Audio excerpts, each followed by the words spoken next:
Juste avant de démarrer la vidéo les amis, vous êtes plus de 150 000 technophiles passionnés de high-tech sur la chaîne, c'est juste la folie pour moi. Je pensais jamais un jour pouvoir réunir autant de monde, j'étais juste dans ma petite piole en train de partager ma passion pour la high-tech et vous avez été aussi nombreux à la rejoindre, donc voilà, merci à toutes et à tous. Pour l'occasion, on va essayer sur cette vidéo là de dépasser les 10 000 j'aime, ça serait juste énorme pour encore mieux référencer la chaîne, pour partager avec encore plus de passionnés et de personnes comme vous la high-tech que je peux proposer en ce moment.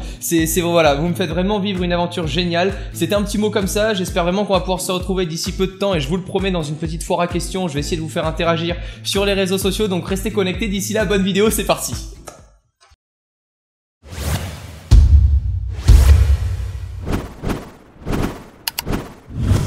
En top 5, on démarre avec le Nikon Coolpix S9900. J'avais pu voir qu'il a été pas mal recommandé. Personnellement, j'ai jamais pu le tester. En tout cas, on va avoir un bon petit zoom x30. Donc si jamais c'est pour des caméras cachées, pour pouvoir filmer un peu à l'insu des autres, même si c'est assez déconseillé, je vous le déconseille si vous voulez éviter qu'on porte plainte sur vous et votre contenu de vidéo. En tout cas là, pour 270 €, on se retrouve avec un appareil qui a le Wi-Fi, le NFC. On va pouvoir avoir une petite ouverture de 3.7 jusqu'à 6.5 si mes souvenirs sont bons. Donc c'est pas non plus une ouverture de malade pour avoir une super bonne profondeur de champ. On va voir par la suite qu'après on va monter dans la gamme forcément au niveau de ce top 5, mais là en tout cas pour 270 € c'est vraiment celui que je pouvais conseiller. En plus de ça, comme toutes les caméras que je vais vous proposer, on a un petit écran orientable puisque le but c'est de se voir, non pas qu'on soit tous narcissiques en train de se filmer, mais c'est plus agréable tout simplement pour pouvoir mieux cadrer.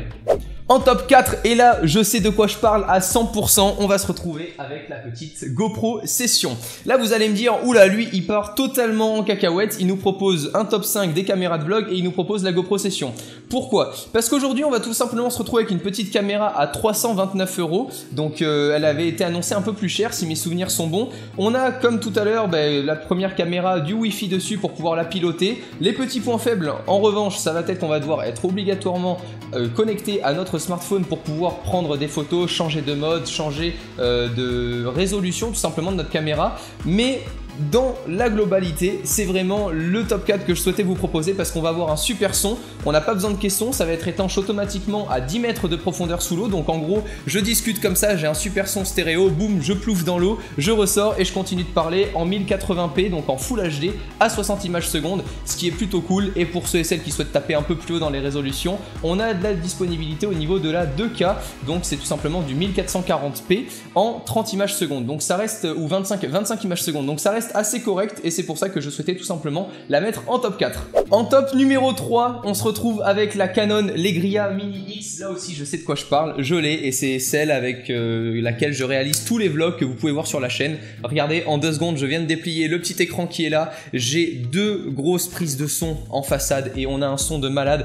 Je sais qu'il y a des vlogs où on peut m'entendre un peu moins bien que d'autres, mais je vous assure que c'est parce que les conditions sont vraiment dégueulasses et catastrophiques. La plupart du temps vous pouvez être n'importe où avec ça. Vous avez les réglages qui sont tout simplement manuels sur le côté ici, vous pouvez brancher un casque audio pour écouter en direct la résolution de votre son. On peut brancher également un micro externe et on peut surtout régler le gain de sa voix pendant qu'on enregistre. Et ça c'est ouf parce que vous êtes en pleine interview, vous êtes en train de discuter vous-même, vous voyez que le son est pas assez fort ou autre, vous n'avez pas besoin d'arrêter l'enregistrement, d'aller dans les réglages pour le modifier. Vous pouvez tout simplement ici venir régler la petite réglette de gain de son et ça c'est vraiment une tuerie. Donc je le rappelle, pour 350 € comme j'ai pu le noter, parce que vous me voyez un peu regarder à droite à gauche, mais je peux pas tout retenir, surtout sur 5 caméras. En tout cas voilà, pour le son c'est vraiment nickel, on a une qualité en 1080p, on a 25 images par seconde de prise et on a une ouverture à 2,8, ce qui veut dire que la profondeur de champ derrière nous va être vraiment très sympathique lorsque je me filme comme ça et que je vais me rapprocher. Bon, je vais avoir l'air con parce que forcément c'est du fisheye au niveau de l'optique, on n'est pas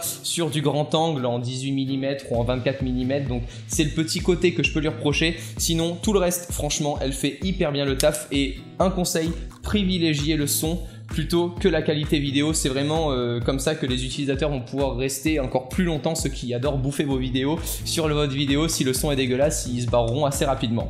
En top 2, on va se retrouver avec une caméra et là c'est tout simplement un pote youtubeur qui est venu et qui m'a dit hey, si je prends cette caméra, est-ce que ça le fait? J'ai regardé, je la connaissais pas et j'étais assez scotché et en fait on l'a fait bouffer à tout le monde, c'est-à-dire genre les youtubeurs, on a commencé à en parler à tout le monde. C'est la Canon G7X, elle filme en 1080p Full HD, 60 images secondes. On a comme d'habitude un petit écran orientable pour se mater histoire de savoir si on est beau gosse ou pas. On a du Wi-Fi donc on va pouvoir communiquer directement avec la caméra aussi. Enfin on a vraiment toutes les fonctionnalités qui font que c'est franchement pour moi la caméra au niveau du rapport qualité-prix dans ce top 5 qui est la meilleure. On va par contre elle est bon, rapport qualité-prix, la qualité est juste énorme. Après 530 €, pas tout le monde peut le mettre dans une caméra. Après il y a beaucoup de jeunes aujourd'hui qui souhaitent investir dans des réflexes, donc des appareils photo qui sont censés faire de la photo, comme je viens de vous le dire, et non de la vidéo. Donc je peux faire mon malin, mais j'ai un Canon 60D qui est en train de me filmer.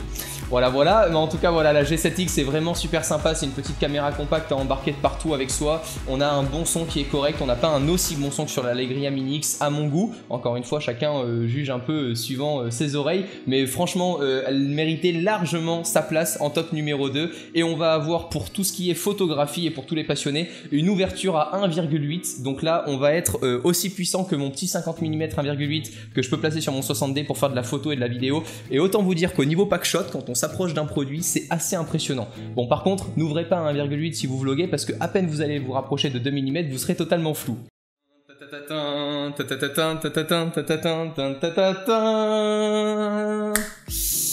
La Sony RX104. Comment vous dire? Caméra à plus de 1000 €. Petite comme ça, ok. Elle filme en 4K, Ultra HD, hein, c'est pas du 4000 et quelques, c'est du 3800 machin par, voilà. En 30 images secondes, bien évidemment 1080p, pas en 60 mais en 50 images secondes. On a du Wi-Fi, on a du NFC pour pouvoir appairer tous les appareils que l'on souhaite le plus rapidement possible. On a un petit écran orientable. Seul petit inconvénient, mais c'est juste le jouet rêvé, enfin moi j'en rêve personnellement. Après 1000 € dans une caméra pour se filmer, ça fait un peu cher. Enfin, franchement, je préfère rajouter un de ces 4 2000 € et avoir une caméra professionnelle que je vais pouvoir utiliser pendant 10 ans, plutôt qu'une petite caméra compacte là qui comporte quand même ses petits points négatifs. Elle filme en 4K, donc forcément ça chauffe un peu. Vu qu'elle filme en 4K, il va falloir absolument avoir une carte SD XC pour pouvoir enregistrer en 4K, donc une carte SD assez puissante. Et qui dit de la 4K, dit aussi énormément de batterie utilisée, donc prévoyez-en plutôt 2, 3, voire 4 si vous souhaitez vraiment filmer toute une journée en 4K, parce que la batterie est assez mauvaise au niveau de tout simplement de l'enregistrement, ça bouffe énormément. Mais autant vous dire que c'est... Voilà, c'est comment vous avez votre rêve absolu ici et puis vous avez la Sony RX104 ici. Non, franchement, il n'y a rien à dire. Au niveau de toutes les caractéristiques que j'ai pu vous citer actuellement, on est donc à 1089 €. Elle ouvre de 1,8 à 2,8 au niveau de tout simplement de pouvoir de la profondeur de champ. Et on est sur un objectif de 24-70 mm. Donc autant vous dire un super bon rapport, parce qu'un bon rapport d'objectif c'est x3 la valeur minimum maximum. Donc en gros, si c'est un 24 mm et qui fait plus de 70 ou 80 mm, c'est que déjà l'objectif il n'est pas énorme. Mais voilà, en tout cas là pour... finir ce top 1, je pense pas pouvoir finir plus en beauté que ça. Et voilà, concernant ce top 5, vous avez vu le 3-6 de l'outro de folie. J'espère vraiment que ça vous aura plu. Moi je me suis éclaté à faire ce top 5 avec vous. Vous aviez été super nombreuses à me le demander. Si vous avez kiffé la vidéo, on n'oublie pas le défi du début, 10 000 j'aime. Ça me paraît un peu hallucinant, mais bon, vous êtes capable de tout en ce moment, vous me faites rêver. J'espère que de mon côté c'est la même chose et que vous kiffez regarder les vidéos. Il y a pas mal de vlogs qui vont arriver sur la chaîne, je sais, il y en a qui apprécient moins, il y en a d'autres qui apprécient plus, mais j'en ai tourné beaucoup, j'ai eu la chance de pouvoir bouger un peu à certains endroits assez atypiques, donc je souhaitais vraiment vous les partager. D'ici les prochaines vidéos les amis, prenez soin de vous et à très vite, ciao tout le monde.